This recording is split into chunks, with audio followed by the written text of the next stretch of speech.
بسم اللہ الرحمن الرحیم۔ وفاقی بجٹ 2023-24 آج اس کا اعلان کر دیا۔ یہ وہ اسی طرح بجٹ ہے جس طرح 2018 میں 2018-19 کا نون لیگ نے بجٹ کا اعلان کر دیا تھا، کیونکہ مئی 2018 میں ان کی حکومت ختم ہو رہی تھی تو انہوں نے جو ہے اس کو اپریل میں ہی بجٹ کا اعلان کر دیا تھا، اور اس بجٹ کا اس وقت ہم نے کہا تھا کہ یہ کوئی مستقبل نہیں ہے، اور جیسے ہی الیکشن کے بعد نئی حکومت آئے گی تو وہ بجٹ ختم کر دے گی۔ اور اس بجٹ میں جو ہے نون لیگ نے کافی ایسی کوششیں کی تھی جس کی وجہ سے وہ آخری میں ان کو ووٹ بینک یا ان کو زیادہ ووٹ پڑ جائیں، لیکن عوام اتنی زیادہ بیوقوف نہیں ہے، عوام کو ہی پتا تھا کہ یہ ساری کی ساری لالی پاپس تھی ہیں۔ اسی طریقے کی کچھ حرکت اس سال بھی ہوئی ہے۔ ٹھیک 13 اگست کو جو ہے اس حکومت کی میعاد ختم ہو جائے گی، جو بجٹ کے بعد 1 مہینہ 13 دن یا 12 دن بنتے ہیں۔ اصولی طور پہ اس حکومت کا حق نہیں بنتا تھا بجٹ دینا اور 1 سال کا بجٹ دینا۔ مجھے اچھی طرح یاد ہے 2018 میں سندھ حکومت نے جب یہ مئی میں وفاقی حکومت انہوں نے نون والوں نے پورا بجٹ دیا تھا، کے پی کی حکومت اور سندھ حکومت نے صرف 3 مہینے کا بجٹ دیا تھا، اور یہ موقع رکھا تھا کہ جو نئی حکومت آئے گی وہ اپنا بجٹ خود اعلان کرے۔ لیکن اتنا بڑا ظرف کہاں ہے اس حکومت کا، کیونکہ انہوں نے الیکشن میں بھی جانا ہے اور ان کی توجہ جو ہے الیکشن پہ ہی ہے۔ بہرحال آج کے جو بجٹ آیا، اگر اس بجٹ کو ایک الفاظ میں سمجھانا ہو تو اس کو میں کہوں گا انسٹاگرامبل بجٹ۔ یہ بجٹ 13 جماعتوں کی خواہشات پہ بنایا گیا، جس میں سب سے پہلے یہ کہ جو چیز دکھتی ہے وہ بکتی ہے۔ پاکستان میں لگ بھگ کتنے سارے صوبائی اور وفاقی ملازم ملا کر اور جو ججز اور یہ ساری اتھارٹیز ملا کر شاید سرکاری لوگ 1 کروڑ بھی ہوں گے نہیں ملازمت میں۔ آبادی کتنی 25 کروڑ کی۔ اب بیچا کیا گیا ہے کہ جی 35% 1 سے 16 گریڈ کے ملازموں کی تنخواہیں بڑھائی ہیں، اور 30% جو ہے 17 گریڈ سے جو 22 گریڈ تک کے لوگوں کی تنخواہیں بڑھائی ہیں۔ بالکل بڑھنی چاہیے، ان کا حق ہے، کیونکہ 38% تو حکومت کی جاری کی ہوئی مہنگائی ہے۔ عام خیال یہ ہے کہ یہ 50% سے اوپر مہنگائی ہے، بالکل ہونا چاہیے۔ لیکن عام عوام کا کیا قصور ہے؟ اس سے پہلے عام عوام سے پہلے جو لوگ غربت کی لکیر کے نیچے، ان کا کیا قصور ہے؟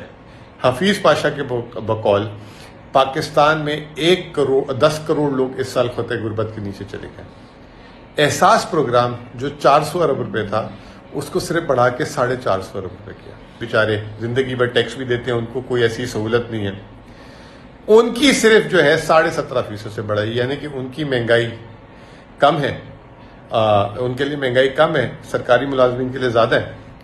پھر اس کے بعد آپ آ جائیں کہ پاکستان کا جو اس سال کا 14,400 ارب روپے کا جو بجٹ ہے، اس میں سے 7,300 ارب روپے کی سود کی جائے گی۔ پاکستان کی تاریخ میں پہلی دفعہ ایسا ہوا ہے کہ بجٹ کا 50% جو اخراجات کے کل بجٹ کے اخراجات کا 50% صرف سود قیمت میں جائے گا۔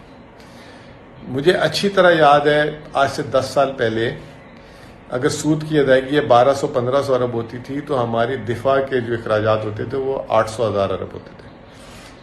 آج دفاع کے اخراجات صرف 1,800 ارب روپے، اور جو سود کی ادائیگی 7,300 ارب روپے۔ یہ 1,800 ارب اگر دفاع کے اخراجات دیکھے جائیں تو 6 ارب ڈالر بھی نہیں بنتے۔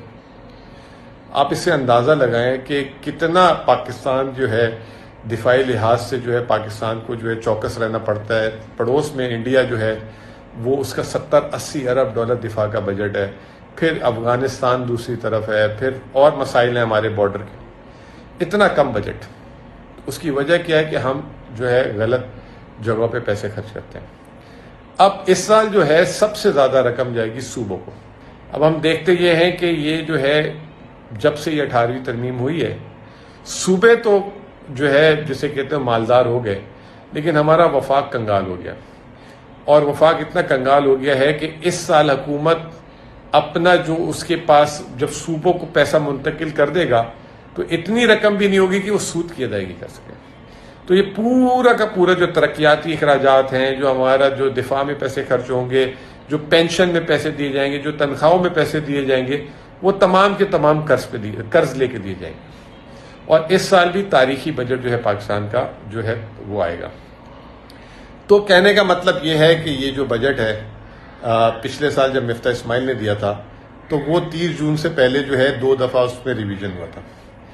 ابھی بھی یہ حکومت تو چلی جائے گی 12 اگست کو. یہ ہو سکتا ہے کہ یہ بجٹ جو ہے پہلے 30 جون سے پہلے ریوائز ہو، کیونکہ آئی ایم ایف کی گائیڈ لائن کے حساب سے میرے حساب سے نہیں ہے. ویسے ہی وزیر خزانہ کہہ چکے ہیں کہ آئی ایم ایف کا پروگرام نامکمل رہے گا، اور یہ بھی کہہ دیا کہ نیا پروگرام جب نئی حکومت نومبر میں آ جائے گی تو وہ دیکھ لے گی. تو آئی ایم ایف کے حساب سے تو ہے نہیں. تو جو عبوری حکومت بھی آئے گی وہ بھی جو ہے یہ بجٹ صرف تصویروں میں رہ جائے گا. ان کے پاس وہ وسائل نہیں ہوں گے جو بجٹ میں اعلان کیے گئے خرچ کرنے کے لیے.